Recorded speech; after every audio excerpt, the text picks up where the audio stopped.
Following morning, 5 till 6 a.m. on GB News, the comedy channel. Nah, just kidding. Britain's news channel. Welcome to State of the Nation, daily plunge into the stories shaping our country.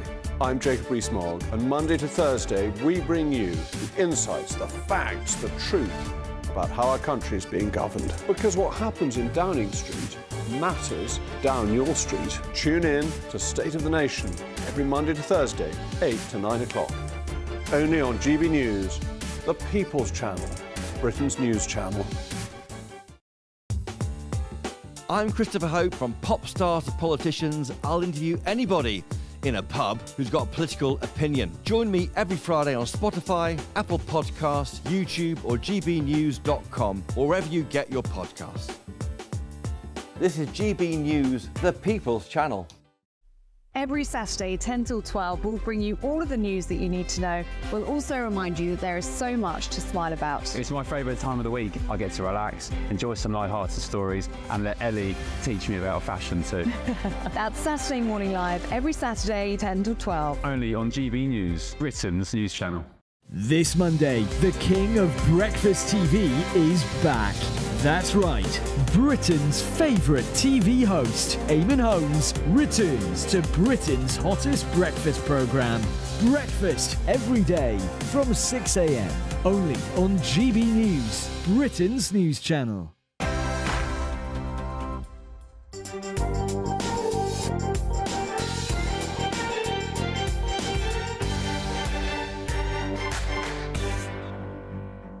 Good morning, welcome to the Camilla Tominey Show. We are live from the Labour Party conference in Liverpool. Prime Minister Keir Starmer has said he will no longer accept donations for clothes, but the scandal still looms over the conference. I'll be speaking to Education Secretary Bridget Phillipson.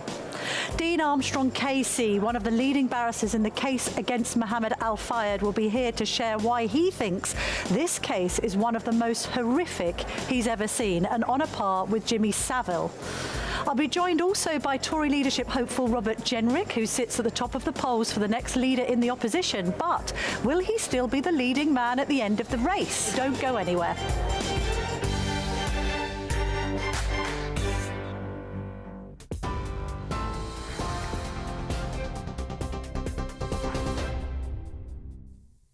Very good evening to you. Straight back to Camilla in Liverpool just a few moments. But first, a look at the top stories tonight. And the Labour conference where Camilla is has wrapped up for the day today after speeches from the Deputy Prime Minister and the Foreign Secretary David Lammy. Opening the afternoon session, Cabinet Minister Darren Jones called for Labour to hold power for 5 terms and to make it the natural party of government.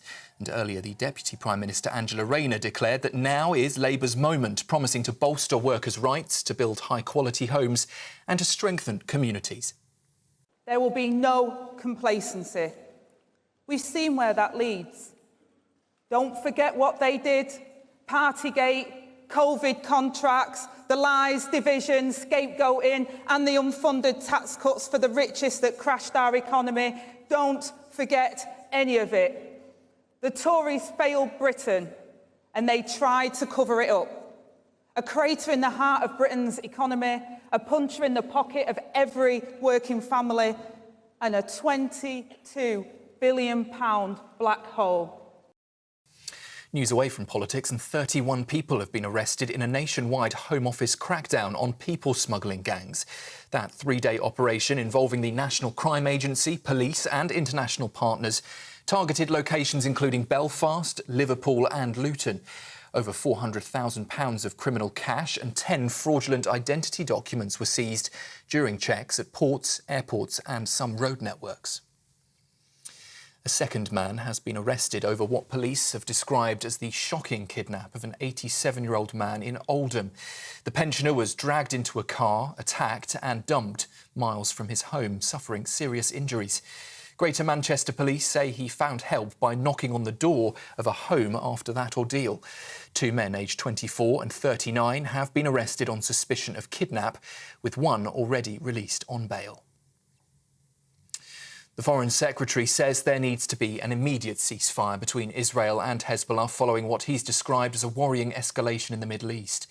David Lammy says the ongoing hostilities are in nobody's interest and advised British nationals in Lebanon to leave now. It comes as Hezbollah's deputy leader said the terror group is now in an open-ended battle of reckoning with Israel. He made those comments during a funeral for a top commander killed in an Israeli strike on Friday. And finally, they've always been there for us.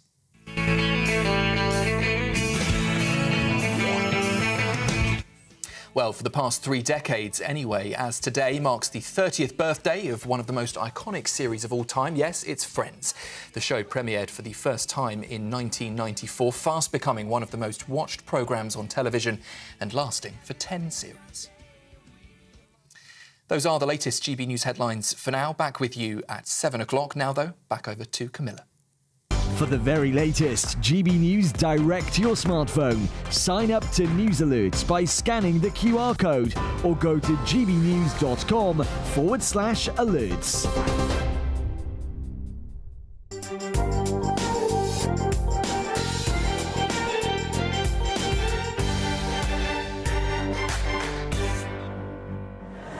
Well, I said they didn't make for great reading for Keir Starmer. Let's go through the Sunday papers now with my Telegraph colleague, columnist and sketch writer Madeline Grant. Maddie, lovely to see you in Liverpool. Good morning, Camilla. All ready for this exciting conference season ahead. Yes, indeed. Let me just take you through this story because it is quite interesting. So we have a situation where only last Sunday Keir Starmer decides to go to Tottenham with David Lammy. He's the MP for Tottenham as well as being the Foreign Secretary. They're there with a lobbyist called Katie Perrier, who coincidentally used to be the head of communications in Downing Street for Theresa May. A little bit of a mystery there, but the point is that one of Perrier's clients, and she's a lobbyist now, are the representatives who were trying to push forward that very controversial Super League. So that was that football league that was going to take on the Premier League, caused a lot of consternation and controversy when it was mooted. People were saying it's trying to destroy British football. The timing of that seems curious because this was when Donagate was just breaking, when questions were being asked about spectacles being paid for by Lord Ali, suits being paid for, even Lady Starmer's wardrobe we now know was being paid for by Lord Ali. So that is in itself raising eyebrows. The other story that the Mail on Sunday has today is this idea of the Education Secretary, Bridget Phillipson, who is coming on this show a little later, having her birthday party, her 40th, paid for by Lord Ali. And we've got a revelation that we think that that Lord Ali pass was granted by Sue Gray. Again, why is that controversial? Well, it's controversial because he got access to number 10 after he had donated £10,000 to the election campaign of Sue Gray's son, Liam Conlon. So it all looks terrible. It's overshadowing everything here. Yeah. I mean, can Starmer and indeed Sue Gray survive this, Madeline? Well, I think it's a mistake to underestimate Sue Gray, actually. You know, she's been a very successful operator around Whitehall, around the corridors of power for quite some time. So I think it'd be too soon to write her off. But there's no doubt that it's overshadowing everything else. At these conferences, the Labour Party was obviously hoping to tell a positive story. And indeed, they've just won an enormous majority in the country. But it feels no honeymoon. But it feels mournful somehow. Yeah. And I think it also speaks to real dysfunction within Starmer's team, quite apart from how it looks to ordinary members of the public. But, you know, the fact that they accepted this kind of lavish hospitality at Spurs just a week after, like a day after the wardrobe gate stuff had emerged, it suggests who thought that was a good idea? No. It's as if there's not a mature person in the team who could say, actually, hang on a minute, this is going to look really bad. There isn't that much maturity in that team because, let's be honest, Starmer didn't really expect to become Prime Minister so quickly. Yeah. He thought he was there in a holding pattern. He thought that, you know, Boris Johnson would go on for much longer, Rishi Sunak would go the distance and all the rest of it. Yeah. So actually, this has shown a degree of political naivety and inability to look around corners and, as you say, see how things look. We'll be covering it, won't we, on GB News and indeed on the Telegraph over the coming days just to see how it all pans out. And I'll be asking Bridget Phillipson some serious questions about her birthday party. Her birthday party, and also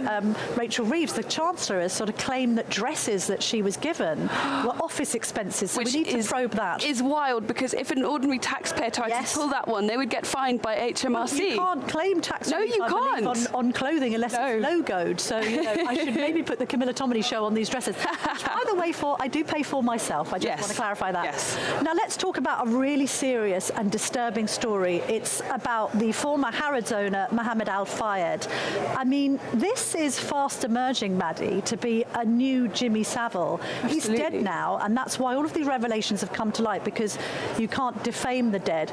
It's not as if the press, by the way, weren't aware of these stories. The press kept on running them and kept on getting what we call shillinged, kept on getting letters by the lawyers, shillings, saying you can't publish this, you can't publish that. Exactly. Now it's all coming to light. I'm going to speak to the lawyer later, Dean Armstrong, who's representing some of the, I won't call them victims, they want to be called survivors. But what do you make of this story? Well, I mean, firstly, the fact that we're hearing about it at all is a testament to dogged journalism and the extraordinary bravery of the women who have come forward to tell their story now. But I think it has that similarity with Savile, because it would not have been possible unless it were a very powerful man in a very powerful position. You know, we've been hearing that Fayed essentially ran Harrods like a kind of mini fiefdom, where he would prey on women that he saw on the shop floor, on the CCTV, and no one stopped him. The story obviously goes much further than just him, and now he's dead, he can't face justice. You do not attain that level of power without a great deal of other people supporting you in your endeavour and turning a blind eye and covering for you.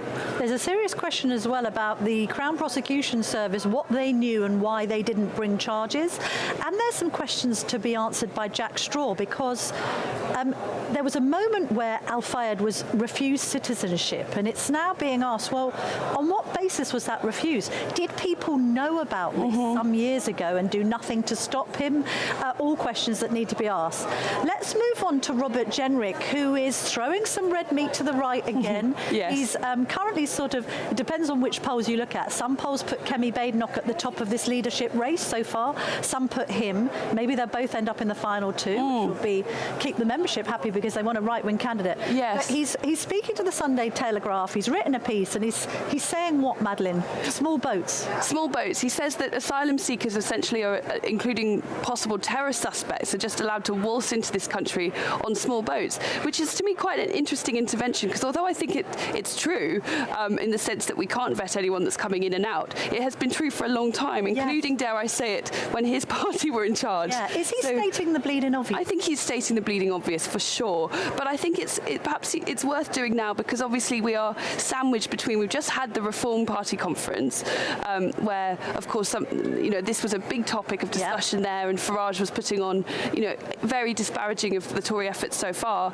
and of course the effort of the Labour government. The Labour conference, there are going to be endless panels where people are saying refugees welcome and let's have open borders. So I think maybe Robert Jenrick is trying to draw some clear blue water, excuse the pun, between him and the opposition. Is it clear blue water? Is it turquoise water? Because he can't really out Farage. No. I'm confused by this approach, because 5 minutes ago he was a Remainer, he was a moderate, he was nicknamed Robert Jenrick. We're having him on the show later, and I will ask him these questions, but you feel like saying, where have you been for the last decade on some of these issues? I think his line is that it was working within the Home Office, he encountered the inherent obstacles to any kind of progress on this, and he learnt the true gravity of the situation, and he had a kind of Damascene conversion while there, which I think is, I don't want to disbelieve that it can happen, of course, but it's certainly something that Farage was very dismissive of in his speech to the Reform Conference on Friday. So whether he's got that star quality, Farage, which I'm not sure Jenrick has. What's your instinct at this stage for who might end up in the final two of this leadership race? Well, I think that if it gets the final two is Jenrick and Kemi Badenoch, then she has won that, I suspect, amongst the ordinary members. But I don't know, because, there aren't that many members as there used to be. And of course, there are not that many Tory MPs to vote in the final two. So what you often find is that you think it would go along very partisan lines, but actually more often it's to do with who is an ally of them, who is a personal friend, who do they like on a personal level. Because who do they think will give them a job? Oh, that too. Although, would you want the job in a shadow cabinet if you're going to be in opposition for years, or will they? I mean, I think probably Tories had a terrible summer, but let's be honest, they'll be rubbing their hands together with glee at the idea of Labour imploding as much as they have. Madeline, thank you so much. Thanks for grappling with the sound issues, which thank you so much for having me. This is the joy of out outside broadcast, isn't it? My goodness. Let's hope that the mics hold up later, because I'll be interviewing Bridget Phillipson, the Education Secretary, and putting some of those stories about Donergate to her. She's close to Keir Starmer, Rachel Reeves and Angela Rayner. What does she make of it all? Don't go anywhere.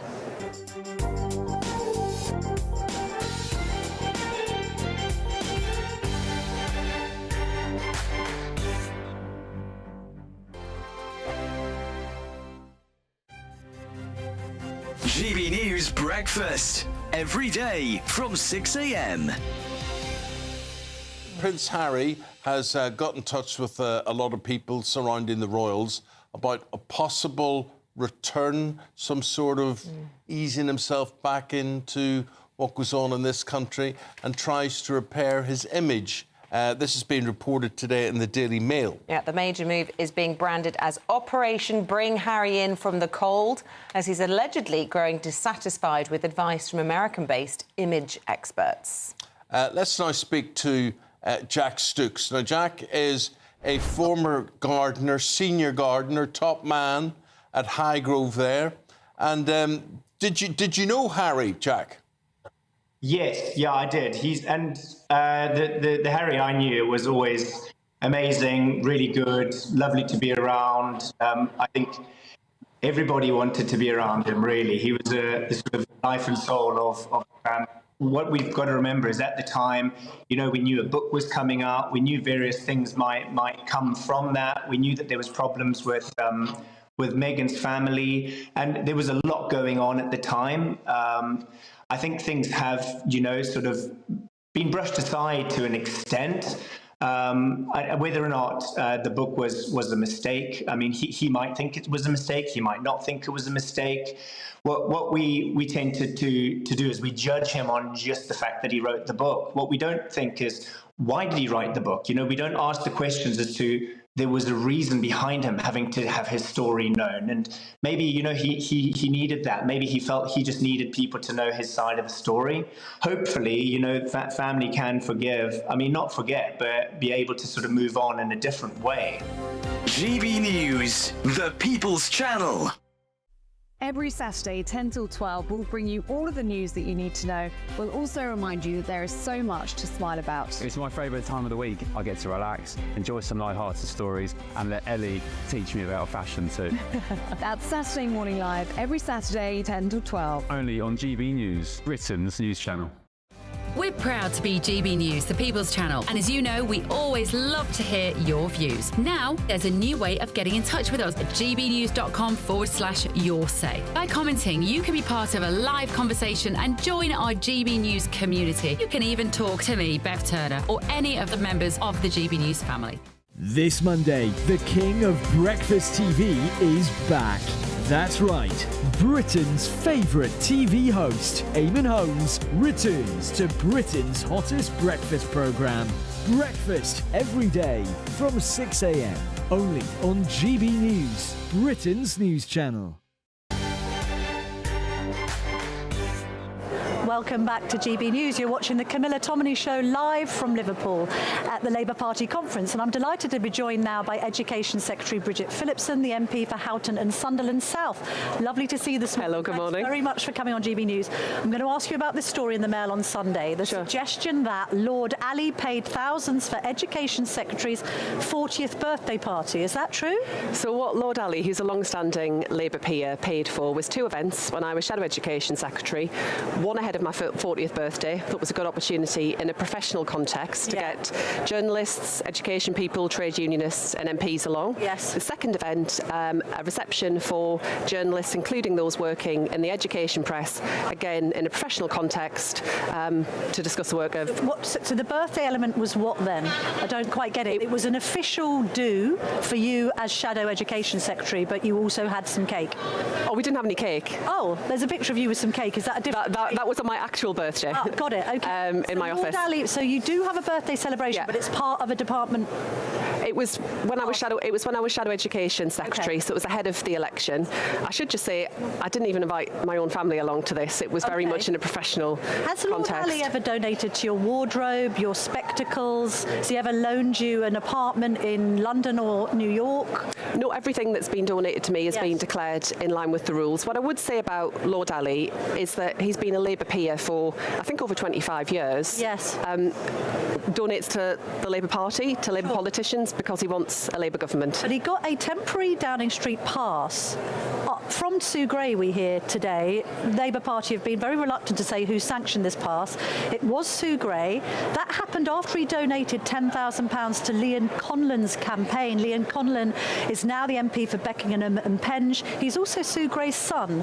There's something quite murky about that. I think if that arrangement had happened under a Tory government, ministers like you would be on the airwaves having a real go at the opposition about that. I think you've got a Labour peer, a very, very long-standing Labour peer, who donates to Labour politicians, Labour candidates. He donated to 2 campaigns, and one of them was Conlon's. No, he's Sue Gray's. In the election campaign, as far as just for the election campaign, he gives money to Sue Gray's son, and the next thing we know, he gets a Downing Street pass. You have to admit that looks a bit dodgy. He's donated to lots of Labour candidates and politicians. Why does he need a Downing Street pass? As I understand it, he no longer has a Downing Street pass. He have one? I genuinely don't know the circumstances of that. Farmers' wardrobes, or come on. No, I think the reason that he donates to Labour politicians is because he wanted to secure a Labour government. That's what he's done over 2 decades. All right. Let's look at what the PM said when he stood outside Downing Street upon being elected July the 5th. He said, when the gap between sacrifices made by people and the service they receive from politicians grows this big, it leads to a wariness at the heart of the nation that public service is a privilege and that your government should treat every single person in this country with respect. Does it show respect to the people of this country to take £107,000 in freebies while stripping 10 million pensioners of their winter fuel allowance and introducing a VAT on private school fees that will adversely affect children with special educational needs? These are vulnerable people that the Labour government is now badly affecting with its policies. So we can take each of those issues in turn if you'd like. What I would say more widely is everything we're talking about here has been declared in the way that it should be, in line with the rules, to the specific policy issues that you raised. So take, for example, VAT on private school fees. I do think it's right that we levy VAT on private school fees so that we can special needs children, so that we can invest in the education of the vast majority of children in our school who go to state schools. Now, for the example that you gave around children with special educational needs and disabilities, where that place has come about because children have an education, health and care plan, there won't be any difference there. There are 100,000 the majority of your who don't have an EHCP, so they're going to be badly affected by this. The majority of people watching this show, the majority of your viewers, will be sending their kids to state schools, and they want to know what we're doing to make sure that their kids get a great start in life. That is my focus. That's why the majority of children go to school, and we will use the money that we raise to make sure we've got brilliant teachers in every classroom, that our young people are getting the careers, advice and work experience that they need, and that we also see a real improvement in our skills system so that young people get apprenticeships, that we can deliver the growth across our country that we want to see. This policy only produces 1 new teacher in every 3 state schools, doesn't it? What this will do is make sure that we fill the gaps that we have at the moment around specialist teachers, where we've got huge shortages, particularly in some subjects like maths and science, and we are determined to ensure that all of our children have got a brilliant teacher at the front of the classroom, a specialist in their field. Is that right? 1 new teacher for every 3 state schools? Is all this policy is producing? The 6,500 teachers that we are committed to delivering fills all of the gaps that we see where it comes to either vacancies or posts that are filled by temporary teachers. But is it right to categorise it as 1 new teacher for every 3 state schools? No, how I would categorise it is about filling the gaps that we have in terms of posts that are vacant or where they're temporarily filled by someone who isn't a specialist in their field, because we don't, for example, a PE teacher stepping in to cover the role of a maths teacher. Okay, but when it comes to state schools in Bristol, Salford, Richmond and Camden, we're learning they don't have any free spaces in state schools. I know I've interviewed you before and you've talked about, oh, there are 650,000 free spaces in schools. Not in areas of the southeast and not in Salford. So those class sizes, you keep on talking about, oh, state school parents, state school pupils. Those class sizes are going to have to get bigger, because how are the private school children who are going to have to leave their schools because their parents can't afford the fees, where are they going to go? If they go into the state sector and the school's already oversubscribed, classes will have to get bigger. So, as we've discussed on a few occasions before, I don't accept the premise. You don't accept what that we are seeing. That really busy I don't accept the premise that we will see a significant movement from the private to the state sector. That was what the Independent Institute for Fiscal Studies were also clear about, where they said they thought the change would be minimal. What we are seeing in certain areas, in a small number of areas, because of that demographic bulge that we're seeing that's kind of coming through the system, particularly with older teenagers, is that there are some pinch points, but I just don't anticipate or recognise the characterisation of the kind of change that people are scaremongering about, frankly. And I'd say to the Conservatives who are peddling this, look, if they want to reverse this, how are they going to pay for it, firstly? Yeah. And secondly, well, they might they reflect? Might they reflect? Well, they might pay for it with the 10 billion that's just been handed back to the Treasury by the Bank of England, which could indeed wipe out your winter fuel allowance cut and wipe out this. Why doesn't Rachel Reeves spend this money she's just been handed to reverse these hugely unpopular policies?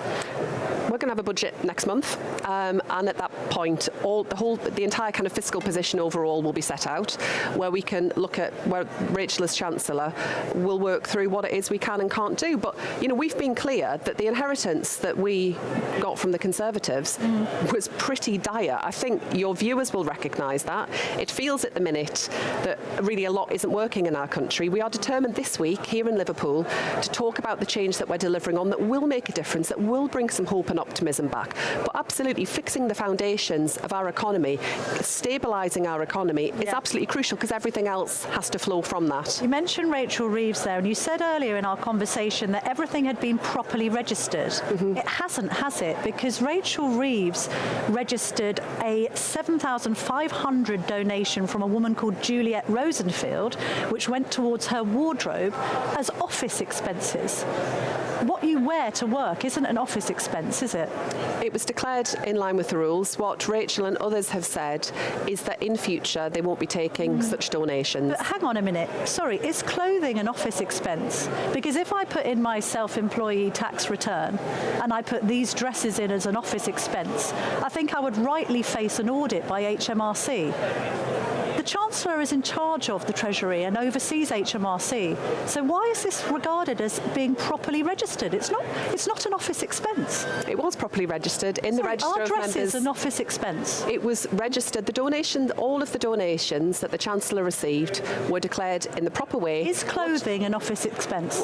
She's declared it. Can I just have an answer? Is it?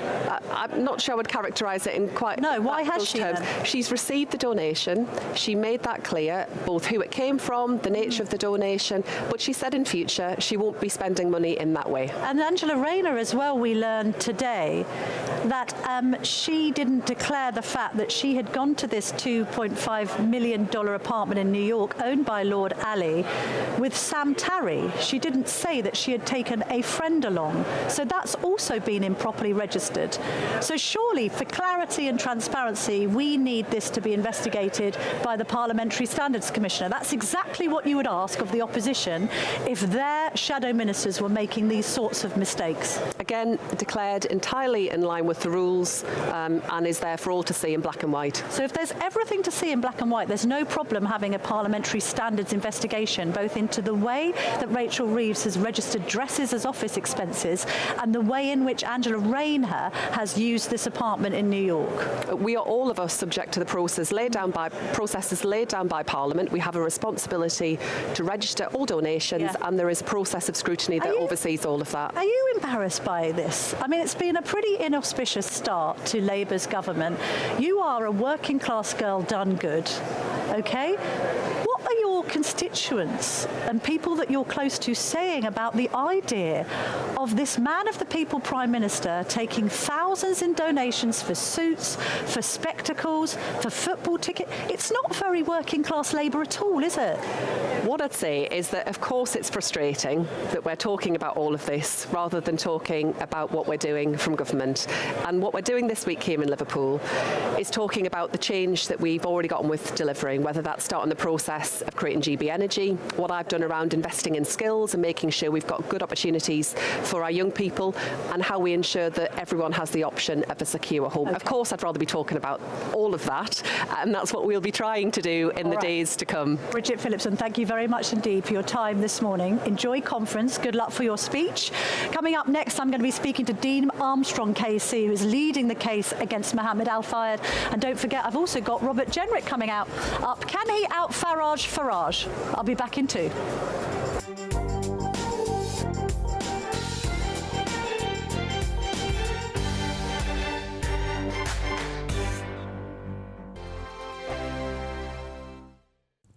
Hello there, good evening. Welcome to your GB News weather forecast provided by the Met Office. Hope you have managed to have a decent weekend, though some of us have been dodging heavy pulses of rain around, and they'll be continuing into next week as well. Even throughout the end of Sunday evening, parts of Wales, central southern areas of England have those heavy outbreaks of rain to contend with. It is slightly drier further towards the north, with some clearer spells holding on for parts of western Scotland at least, and underneath that things could turn a little bit chilly. Some rural spots seeing a touch of frost, but for most of us underneath the cloud and rain, it certainly will be a mild, muggy night, temperatures around 15 or 16 degrees Celsius.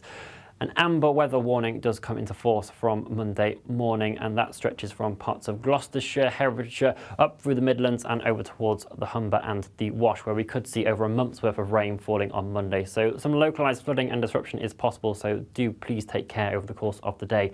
Quite cloudy for Northern Ireland and generally cloudier as well for much of Scotland. There are a few sunnier breaks, hopefully holding on for the likes of Dumfries and Galloway, but we will start to see some rain arriving into the very far north of Scotland during the day, and that will continue to push its way southwards into the likes of the Highlands of Lewis and Harris later on. Those outbreaks of rain will continue on and off for much of Wales, central, northeastern parts of England during the day, with a few brighter spells trying to poke their way through across the southeast, still though with a few showers here. Temperatures in that sunshine managing to climb towards 21 degrees Celsius, but elsewhere generally feeling cooler between 15 or 16 degrees Celsius. The low pressure that is bringing this area of heavy rain will gradually move its way off eastwards as we do head into Tuesday, so things will be turning drier and a little bit calmer for Wales and England on Tuesday itself, though still relatively cloudy and any bright spells fairly limited. We'll also see that rain gradually push its way southwards across more areas of Scotland, with some brisk winds around at times, and those northerly winds will start to feed in some cooler air as well. So things are set to be turning colder for many of us as we head over the forthcoming week. Bye-bye. The Britain I grew up in was the most peaceful, gentle society that has ever existed. That has been destroyed. Opinion polls show immigration is the #1 concern to the British public. Are you proud to be British? Yeah, I'm ever so proud. My name is Stephen Edgington, and in this documentary, I want to find out how Britain became a nation of immigrants. Immigration, the truth. Available at gbnews.com. Mark Dolan tonight is your weekend dose of news, debate and entertainment. This sounds like a wild conspiracy theory. Don't miss My Big Opinion. Mark Meets at My Take at 10. Democracy is a funny old thing. And we don't do boring. Not on my watch. I just won't have it. Let's go and get another glass of that bubbly. You've earned it. That's Mark Dolan tonight, Saturday and Sunday, 9 to 11, only on GB News. The People's Channel, Britain's news channel.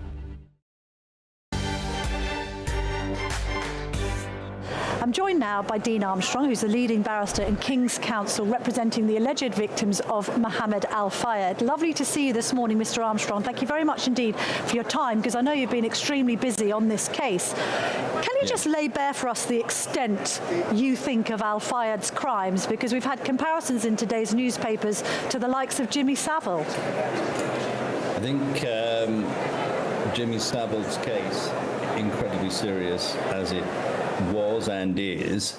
I think the impact on society and the amount of people who we may hear of who've been affected by this may be much, much greater. One of the reasons is that Fayed had a number of business interests, a number of relationships with significant organizations, and we are only now learning the amount, or how far the tentacles of his depravity, candidly, how far that extended. So the answer to your question is going to be, I think, that we are talking about a case which will have huge implications. I'm not in any way seeking to minimize the importance of the Jimmy Savile case in any way. But what I can say is that the tentacles of the Fayed atrocities, and I use that word with full confidence, are absolutely huge. I know that you already had 40 survivors that had come forward, and then since you've gone public, at least another 60 have come forward. The question I'm trying to ask myself is, because the idea of Fayed being up to no good was a bit of an open secret among journalists, we knew that there was something not quite right there. Some journalists tried to probe it. They received, desist letters. They were threatened with legal action if they went public. They were threatened with being sued for defamation. So this was always bubbling around in the background, even during the Diana inquest and beyond. The question really, though, is what did the authorities know? So what did the Crown Prosecution Service know, Mr. Armstrong? What did Jack Straw know when he denied Fayed citizenship? And indeed, for your case, what did Harrods and the people at Harrods know about this? Do we have any idea? Well, certainly, as you'll appreciate, I'm not in the head of Jack Straw, not in the head of the Crown Prosecution Service. What we do know is that I think Jack Straw came out yesterday and said that he denied, or he was responsible for denying citizenship to Fayed. I think we would probably appreciate him explaining why, because that must have been a decision not taken lightly. In terms of the Crown Prosecution Service, again, not privy to their decision making, but again, what we do know is, and those people who saw the documentary on Thursday will recall very clearly a young woman, 15 years old at the time, making allegations against, I think he was 78, but certainly much difference in age to her.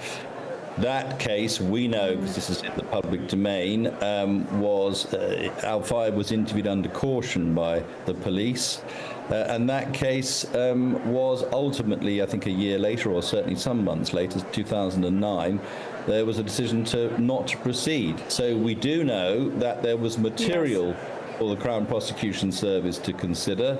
They considered that there was insufficient material to mount a prosecution. Why that was is a matter currently for them, although if I was make so bold, I'd suggest it might be in their interests to tell us a bit more about that. But that's my opinion. It's not my influence or decision. In terms of those... Sorry, yes. I was just going to say, Mr. Armstrong, it seems to me that we're coming to the conclusion that the CPS and Jack Straw, at the very least, have questions to answer. Well, I think it's always the case that people have questions to answer when there is a monster who is clearly hiding in plain sight, to use the phrase, and people after his death, but more importantly after the incredible bravery of a number of women come forward, who then say, oh, we always knew there was something wrong. I'm not saying that's what the CPS is saying, but I do feel that's rather late. I would make so bold as to say I would be critical of that position, because a number of people suffered and continue to suffer from the after effects of this man's behaviour. And so I would suggest that the questions to be answered are, why did you not feel, and it's not like the women, it's not the same as the women survivors who were threatened and in fear of coming out to say. The people who seem to be coming out now saying that they knew about it wouldn't be in that same position of fear. They were positions of influence, they were positions of power, and they weren't in the same position as the women survivors. It was Yes. Finally, Mr. Armstrong, and briefly, could a public inquiry be in order?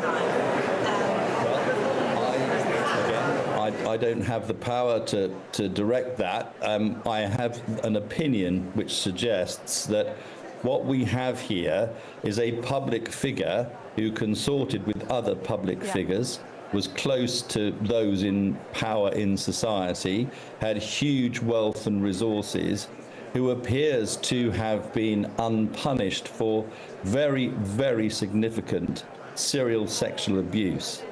And then to have presided over the most important retail store probably in the world and use the resources of that store to hide his crimes, for that is what they were, to allow facilities of that store to actually then cover up and threaten the women who might be making allegations. So if that's material which is susceptible to a public inquiry, I would suggest it is. Okay, Dean Armstrong Casey, thank you very much indeed for your time this morning. Good luck with this ongoing case.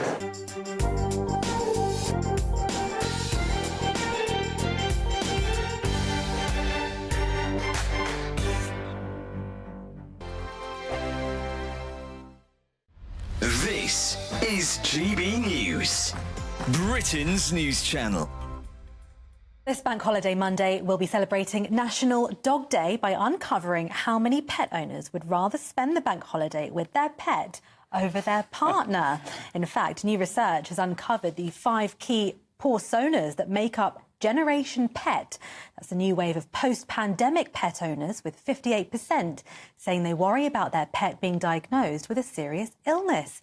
Well, joining us now to tell us more about how we should be caring for our pampered pooches is Dr. Edwina Gildia. Some of the interesting facts coming through that is that 80% of us think that pet as part of the family. The new pet owners who have come on board during the pandemic, there's a lot to learn with being a new pet owner. Interesting facts, as you mentioned, 1/3 of pet owners are preferring to spend time with their pet this weekend over their partner. 60% of pet owners, and dog owners specifically calling them out, say that their dog improves their mental health, and 55% noting that improves their physical health by getting out and about. It's also about showing that love and appreciation for these animals which don't ask anything of us but love. That was another point that came through this research that we did at Zoetis UK, is that they bring a purpose to life, and I think that's another thing to call out. It's so important for ourselves, for society, to have that purpose, but with that comes responsibility. And that's ensuring that we do support their health, and we know how to do that as well. If you'd rather spend your bank holiday with your dog than your partner, maybe we've got too much of an over-reliance on our pets? I think it depends on what way you look at it. For some people, it may be a connection. I think it's a positive thing that we have, and we should celebrate it. GB News, the People's Channel. Tune in to Friday Night Live with me, Mark Dolan. GB News royalty with your perfect start to the weekend. Lucky us. Feisty and fearless guests. Well, I'm a normal person, so ask me. Honest opinions that raises more questions than a Gary Barlow tax return. And a few surprises along the way. Might be cold in this studio. That is Friday Night Live with me, Mark Dolan. 8 to 9 only on GB News, the People's Channel, Britain's news channel. Are the newspapers getting you down? My wife didn't divorce me that month. Struggling to separate the wheat from the chaff? I know that it's a bit of a circus at the best of times. Well, don't worry. Headliners has got you covered. We'll take the burden of reading the day's news, and if we get depressed, who cares? It's an occupational hazard, frankly. That's Headliners on GB News from 11 p.m. till midnight, and the following morning, 5 till 6 a.m. on GB News, the comedy channel. Nah, just kidding. Britain's news channel.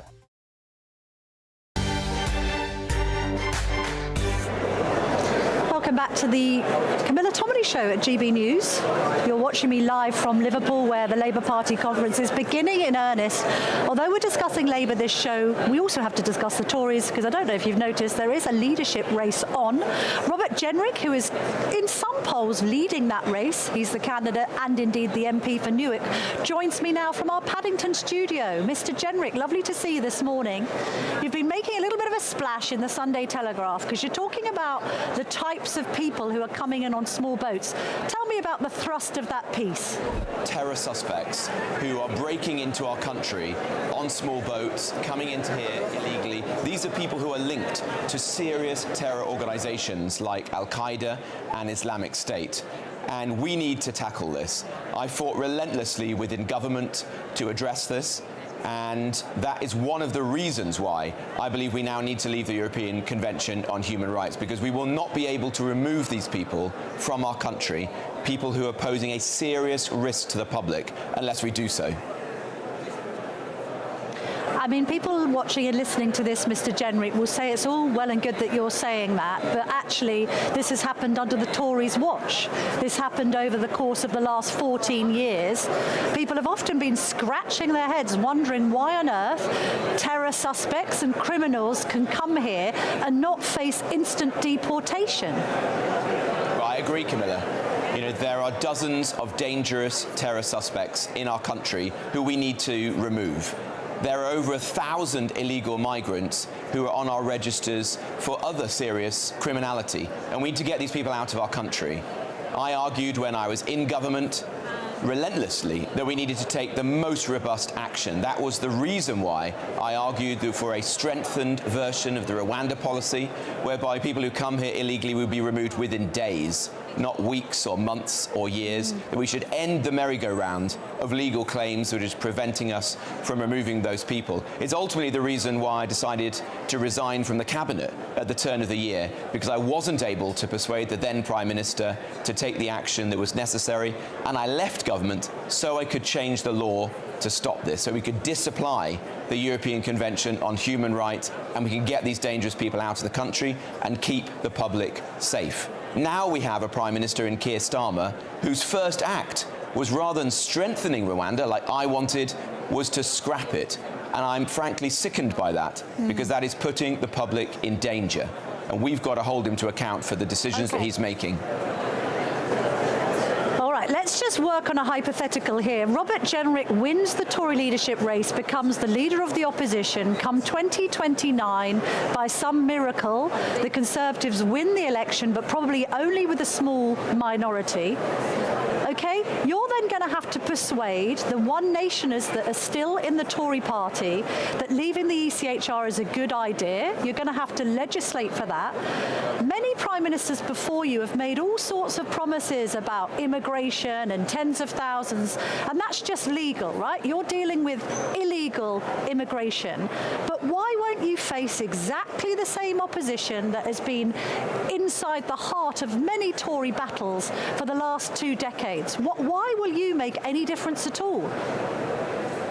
Well, firstly, that's one of the reasons why I've taken the decision to set out this information today, because I think the public and those in politics need to know how serious this situation is.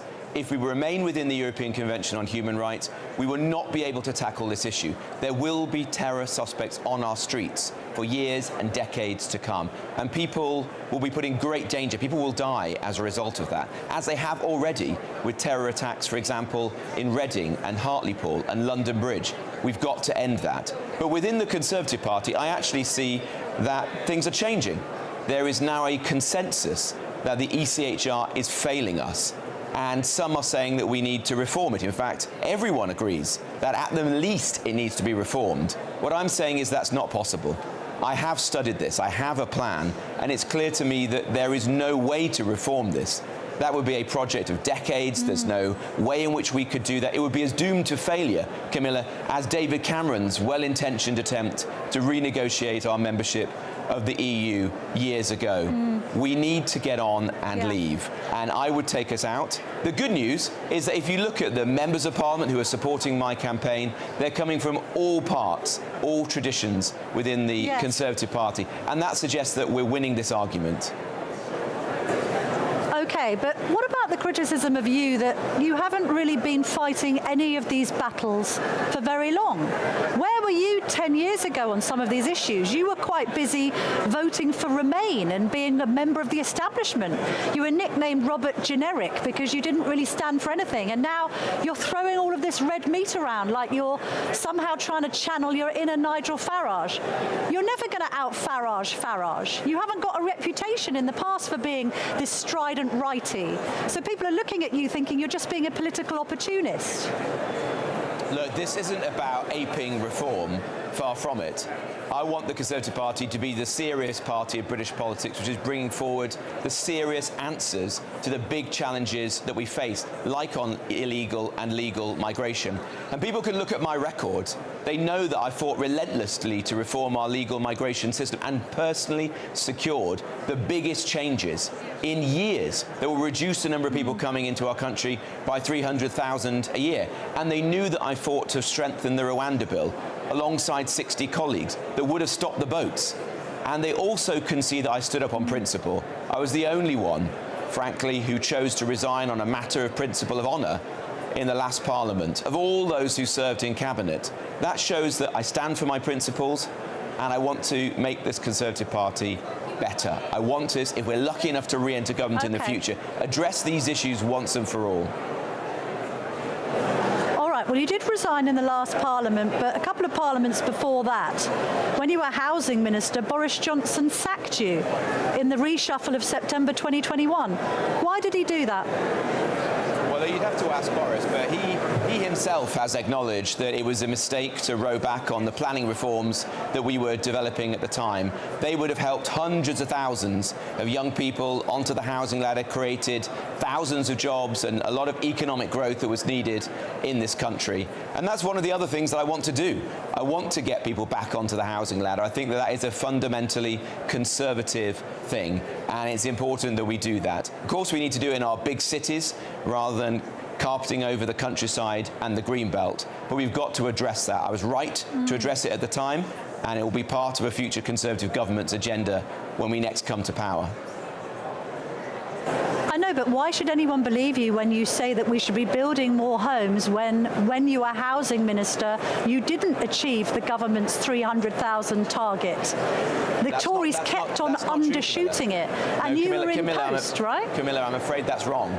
When I was Housing Secretary, I brought the number of new homes being built in this country up to the highest level since Margaret Thatcher was Prime Minister. In fact, the highest level since 1987. It fell back significantly when I left office. So my record on housing is the best of any Housing Secretary in recent decades. And I want us to get back to those levels again, because I think it is so important that we give young people a stake in society. Yes. That is a fundamentally conservative principle. If you were so great, why did Boris Johnson sack you? I mean, the former Prime Minister hated sacking people. He didn't like telling people they were out of office. In fact, he should have sacked a few people, including Dominic Cummings, sooner. So why did he sack you if you were so great as Housing Secretary? Look, I don't know, Camilla. You'd have to ask him. But look, my record as Housing Secretary is there for everyone to see. What did he give you at the time? My record is there for everyone to see. I fought to get the number of homes being built in this country right up there to the highest levels they've been in my lifetime. Your Sunday Telegraph piece comes after a piece you wrote in the week in the Daily Mail, which got a little bit of traction because you found it hard to define what Englishness is in the week. I think you were interviewed by one of our rival channels. What is Englishness as far as you're concerned?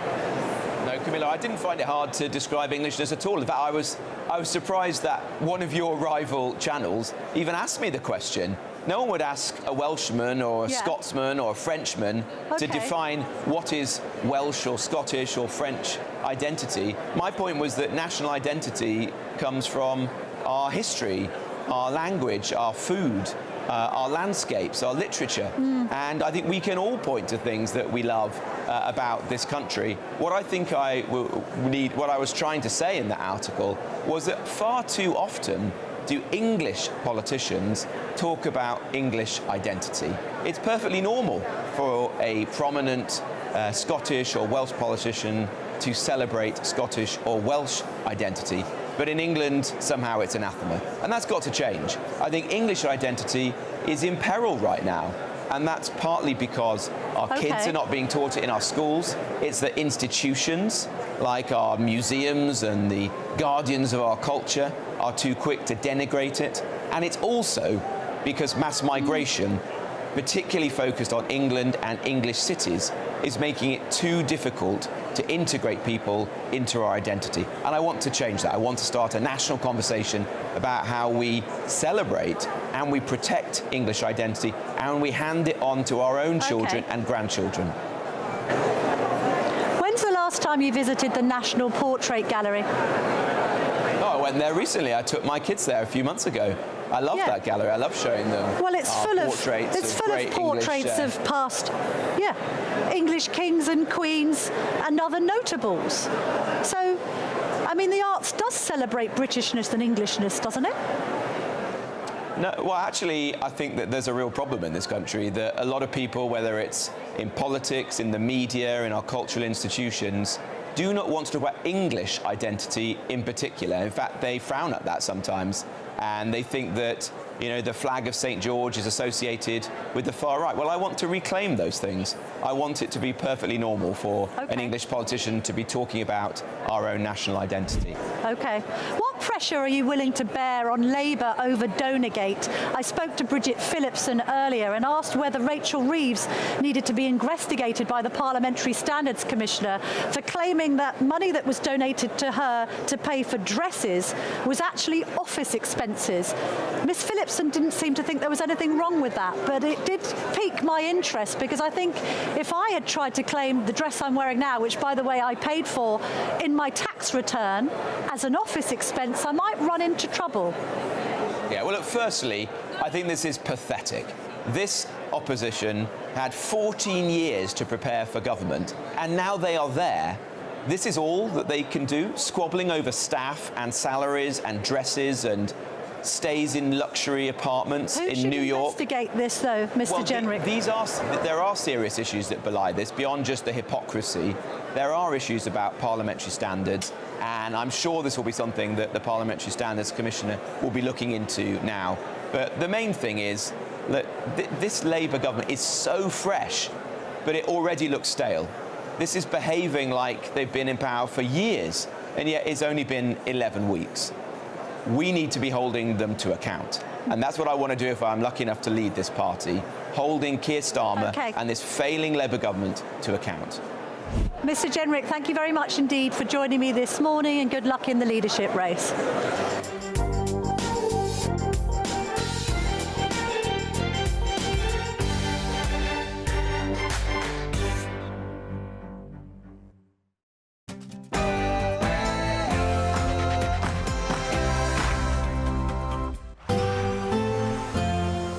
A brighter outlook with Box Solar, sponsors of weather on GB News.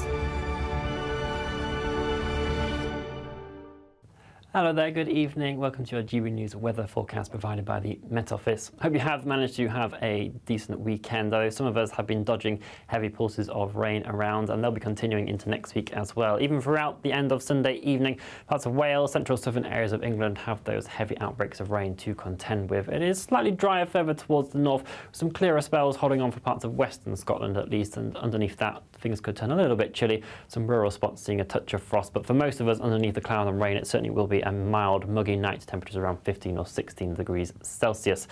An amber weather warning does come into force from Monday morning, and that stretches from parts of Gloucestershire, Herefordshire, up through the Midlands and over towards the Humber and the Wash, where we could see over a month's worth of rain falling on Monday.